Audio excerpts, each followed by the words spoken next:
Բոլոր գյուղերում ու քաղաքներում սպորտը հանրահռչակելու կարիք կա։ Այդ գործին է լծվել Հայաստանի ազգային օլիմպիական կոմիտեն, դարձնելով թեման օրակարգային։ Երևանի օլիմպիական հերթափոխի պետական քոլեջում է քննարկումը, որտեղ մասնագետներն արձանագրում են։ Խնդիրներ կան կրթական բոլոր հաստատություններում, դպրոցից մինչև բուհեր։ ՀԱՕԿ գլխավոր քարտուղարի խոսքով սպորտի ու ֆիզկուլտուրա առարկայի նկատմամբ ոչ պատշաճ վերաբերմունք է հատկապես հանրակրթական դպրոցներում։ Երկու բան է պետք իրանց։ Առաջինը գիտական, մեթոդական օգնություն եւ բնականաբար երկրորդը նյութատեխնիկական։ Մենք պետքա միավորվենք եւ ձեր առաքելությունը պետք է լինի նրանում, որ կարողանանք եւ գիտական եւ նյութատեխնիկական բազան վերազինենք մեր դասատուներին, տանք այդ հնարավորությունը եւ կարեւորը իրանց կարեւորությունը ընդգրկենք։ Ես վստահ եմ, որ դու դա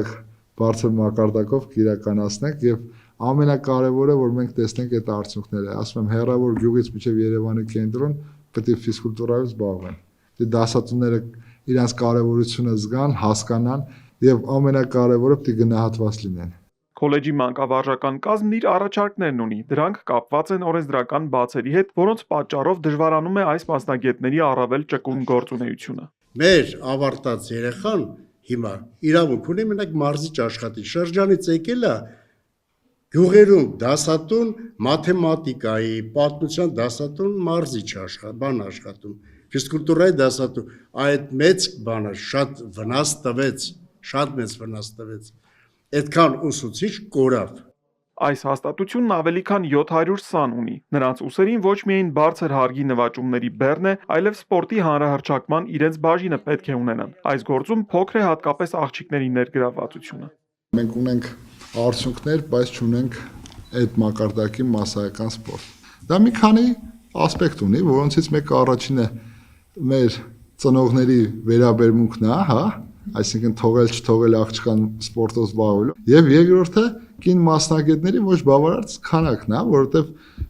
աղջիկ երեխան միշտ թե ծնողը, թե աղջիկը ուզում է աղջիկ մասնագետի մոտ, կին մասնագետի մոտ մարզվի։ Մինչև մանկավարժական կազմի հետ հանդիպումը ֆիզկուլտուրայի եւ սպորտի, նաեւ օլիմպիական գաղափարների տարածման գործում մեծ ավանդի համար ՀԱՕԿ-ի Տրդատ 3-րդ արշակունի մեդալով է պարգևատրվել քոլեջի փոխտնօրեն, դյուցազնագրքի հեղինակ Վարդան Թովմասյանը։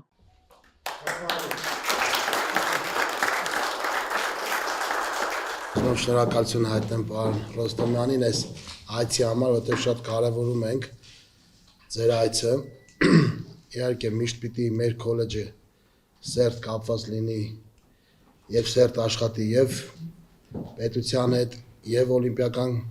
կոմիտեի հետ եւ ֆեդերացիաների հետ։ Գիտեք, որ առանց այդ կապի չի լինի ոչ մի աշխատանք։ Մենք շատ ուրախ ենք, որ դուք ձեր ուշադրության կենտրոնում եք պարոն միշտ քոլեջը, պարոն Ռոստոմյան։ Շատ շնորհակալ եմ պարոն Ծառուկյանին իր ուշադրության համար, որովհետեւ միշտ ամեն անգամ երբ քոլեջ է գալիս ու գնում, մի շատ լուրջ փոփոխություն քոլեջում լինում է։ Օր-օրի տեսնում ենք մեր օլիմպիական հերթափոխի քոլեջի վերափոխումները դեպի բնականաբար լավ է, մոդեռնիզացվում է եւ ավելի ժամանակակից եւ համահունչ է դառնում։ Եվ ամենակարևորը գիտեք, որ նաեւ պահպանում եք, որտեղ սարքել սիրուն ունենալը մի բան է, բայց այդ ամեն ինչը պահելն ու պահպանելը ավելի կարևոր եւ ավելի դժվար գործ է։ Ռոստոմյանը խոստանում է բարձրացրած բոլոր հարցերը քննարկել նաև պատասխանատու գերատեսչության հետ։ Ահարոն Հայրապետյան, Արամ Մանուկյան, Ալեքսանդր Կիրոյան, Էպիկենտրոն։